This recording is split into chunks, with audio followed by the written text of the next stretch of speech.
සුබ දවසක් සියලු දෙනාටම. ඉතින් මේ මම මීට පෙර දින කිහිපයකට කලින් වීඩියෝස් වගේක් දැම්මා. ඉතින් ඒකට හොඳ ප්‍රතිචාර තිබුණා.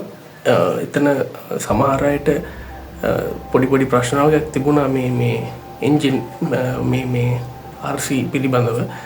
ඉතින් මම වීඩියෝස් වල දැම්මා RC ගුවන් යාන සහ RC cars කියන ඒ දෙකම දැම්මා. ඉතින් ඒ වීඩියෝ වල මම මේ පහුගිය දාපු වීඩියෝ සියල්ලකම අන්තර්ගත වුණේ එන්ජින් මගින් ක්‍රියාත්මක වෙන RC ගුවන් යාන සහ බාජා වර්ගයේ RC කාර්.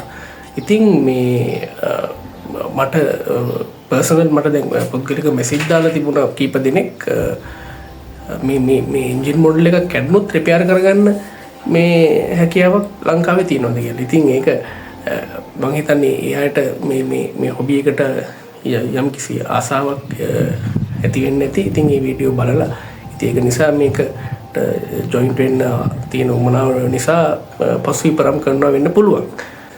ඔව් ඉතින් මම කියන්න ඕනේ මගේ ගාව මේ වෙනකොට එන්ජින් මගින් ක්‍රියාත්මක වෙන RC ගුවන් යාන හෝ එහෙම RC කාස් මුකුත් නැහැ.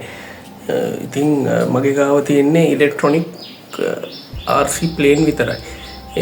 ඉතින් ඒක නිසා මේ පිළිබඳව ලොකු දැනුමක් මට නැහැ. නමුත් අපේ ක්ලබ් එකේ ඉන්නවා මේ පිළිබඳව එක්ස්පර්ට්ලා දෙන්නෙක්. ඉතින් එක්කෙනෙක් දර්ශන ප්‍රේමරත්න ඔයාලා හැමෝම දන්නවා. අනිත් එක්කෙනා කල්ප උදයංග. ඉතින් මේ දෙන්නවා දන්නේ නැති කෙනෙක් මේ RC හොබි එකේ ඉන්නවා කියලා මම හිතන්නේ. ඉතින් මේ ඒ දෙන්න තමයි මේකට එක්ස්පර්ට්ලා. මම දන්න විදිහට ඉතින් ගොඩක් අය ඒගොල්ලෝ හම්බෙලා තමන්ට තියෙන ගැටලු නිරාකරණය කරගන්නවා. මම ඒ දෙන්නගේ Facebook ප්‍රොෆයිල් දෙක මම පළවෙනි කමෙන්ට් එකේ පින් කරලා තියන්නම්. ඉතින් එතෙන්ට ගිහිල්ලා ඒ දෙන්නව සම්බන්ධ වෙලා ඔයාලට තියෙන එන්ජින් පිළිබඳව RC ගුවන් යානවල එන්ජින් සහ ඒ දේවල් පිළිබඳව හෝ RC කාර් වල වුණත් එන්ජින් පිළිබඳව ඒ මොන හරි අවශ්‍යතාවයක් ඔයාලට දැනගන්න අවශ්‍ය නම් එයාලගෙන් දැනගන්න. මොකද ඒකට මගේ ගාව ක්‍රියාකාරීත්වය පිළිබඳව පොඩි මූලික දැනීම් ටිකක් තිබුණාට ඒ ටෙක්නිකල් පැත්ත මම ඒ එන්ජින් පිළිබඳව මම ලොකු දැනුමක් නැහැ. මොකද මගේ ගාව තියෙන්නේ ඉලෙක්ට්‍රොනික මොඩල්ස් නිසා. ඉතින් මේ මම හිතනවා ඔයාලට තියෙන ගැටලු දර්ශන ප්‍රේමරත්න සහ කල්බුදියංග කන්ටැක්ට් කරගෙන නිරාකරණය කරගන්න පුළුවන්.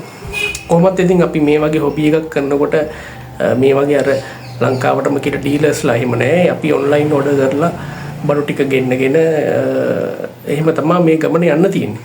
ඉතින් අර වගවීම සහ වගකීම දෙකම අපිට තමයි දරන්න වෙන්නේ.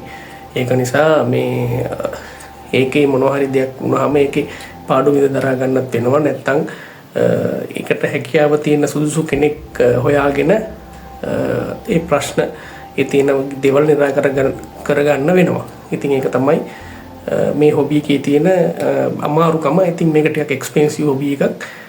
මේකට ජොයින්ට් වෙන්න ආසාය මේ විදිහට මෙසේජ් දාලා මේ ගැන හොයන එක ගැන මම සතුටු වෙනවා. ඉතින් මම දිගටම මේ RC වීඩියෝ දානවා. ජය වේවා දිගටම channel එකත් එක්ක ඉන්නේ. හරි.